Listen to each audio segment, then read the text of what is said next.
नमस्कार. वैशालीच रेसिपीमध्ये आज आपण आमटीचा एकदम सोपा व झटपट प्रकार करणार आहोत.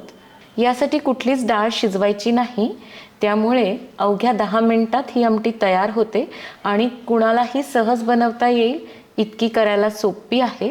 तर लगेच आता कशी बनवायची ते पाहूया. ही झटपट आमटी करण्यासाठी आता एक वाटण तयार करून घेऊया. तर मिक्सरच्या भांड्यात मी 2 टेबलस्पून सुकं खोबरं घातलं आहे. सुकं खोबऱ्याच्या ऐवजी तुम्ही इथे ओलं खोबरंसुद्धा वापरू शकता. 7 ते 8 लसणाच्या पाकळ्या आणि अर्धा इंच आलं आता मिक्सरमधून फिरून घ्यायचं आहे. कढईमध्ये सुरुवातीला तेल घालूया. तेल चांगलं गरम झालं की 1 चमचा मोहरी घालायची आहे. मोहरीला छान तडतडू द्यायचं आणि मोहरी तडतडली की 1 चमचा जिरे घालायचे, पाव चमचा हिंग, 8 ते 10 कढीपत्त्याची पानं आणि आता हे मिक्सरमधून फिरून घेतलेलं वाटण घालायचं आहे. मंद गॅसवर हे आता छान परतून घेऊया. तर खोबरं चांगलं तांबूस होईपर्यंत आपल्याला परतून घ्यायचं आहे. खोबऱ्याचा थोडासा रंग बदलला की लगेच आता एक छोटा बारीक चिरलेला कांदा घालूया. तर यासाठी आपल्याला कांदा बारीकच चिरून घ्यायचा आहे आणि हे सगळं आता एकत्रित चांगलं तांबूस रंगावर परतून घेऊया. कांदा व्यवस्थित परतून घ्यायचा आहे. तर ही आमटी अगदी झटपट तयार होते. अवश्य बनवून पहा. गडबडीच्या वेळेस किंवा संध्याकाळच्या वेळेस सकाळची पोळी भाकरी शिल्लक असेल तर मी हमखास ही आमटी बनवते. हे सगळं आता व्यवस्थित परतून झालेलं आहे. तर यामध्ये सुके मसाले घालूया.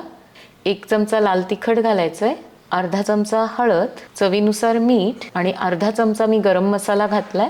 गरम मसाल्याच्या ऐवजी तुम्ही इथे कांदा लसूण मसाला किंवा कुठलाही घरगुती मसाला वापरू शकता. सगळं मिक्स करून घेऊया. तर मी आधी धणे जिरे पूड घालायला विसरले होते, तर 1 चमचा घातली आहे आणि लगेच आता एक बारीक चिरलेला टोमॅटो घालूया. टोमॅटोला छान मऊ करून घ्यायचं. तर मंद गॅसवर सगळं एकत्रित आपण परतून घेऊया आणि थोडासा टोमॅटो मऊ झाला की मग यामध्ये गरम पाणी घालायचं आहे. तर मी अगदी थोडंच गरम पाणी घातलं आहे. फक्त हे सगळं जळू नये यासाठीच आपल्याला पाण्याचा वापर करायचा आहे. जास्त पाणी घालू नका. हे मिश्रण आता थोडंसं कोरडं झालं आहे. तर यामध्ये आपल्याला 3 टेबलस्पून बेसन घालायचं आहे, म्हणजेच हरभऱ्याच्या डाळीचं पीठ घालायचं आहे आणि याला आता चांगलं या मसाल्यांसोबत भाजून घेऊया. आता एकत्रित सगळं आपल्याला परतून घ्यायचं आहे, म्हणजे हे बेसनसुद्धा चांगलं भाजलं जातं. याचा कच्चेपणा आपल्याला घालवायचा आहे. तर आता आपलं बेसनसुद्धा चांगलं भाजलं गेलं आहे. मस्त असा खमंग सुगंध येतो आहे. तर लगेच आता यामध्ये गरम पाणी घालूया. तर पाणी इथे मी गरम करून घेतलं आहे. यासाठी आपल्याला गरम पाण्याचाच वापर करायचा आहे. थंड पाणी अजिबात घालू नका. गरम पाणी घातलं म्हणजे रंग पण या आमटीला सुरेख येतो आणि चवीला पण छान लागते, खमंग चवदार लागते. तर जसं लागेल तसं पाणी घालायचं आहे. तर साधारण मी 2 ग्लास यामध्ये पाणी घातलं आहे. बुडापासून सगळं मिक्स करून घ्यायचं. हे थोडेफार गोळे झाले असतील तर ते चमच्याने असे सुट्टे करून घ्यायचे. भराभर सगळं हलवून घेतलं म्हणजे अजिबात गोळे होत नाहीत. आता याला चांगलं उकळून घेऊया. 5 ते 6 मिनिट या आमटीला मी उकळून घेतलं आहे. बेसन पण चांगलं शिजलेलं आहे. तर आपली आमटी तयार आहे. शेवटी कोथिंबीर घालायची आहे. रंग पण याला सुरेख आला आहे आणि गॅस बंद केल्यानंतर आणखी तर्री छान येते, म्हणजे ही आमटी लालसर दिसते.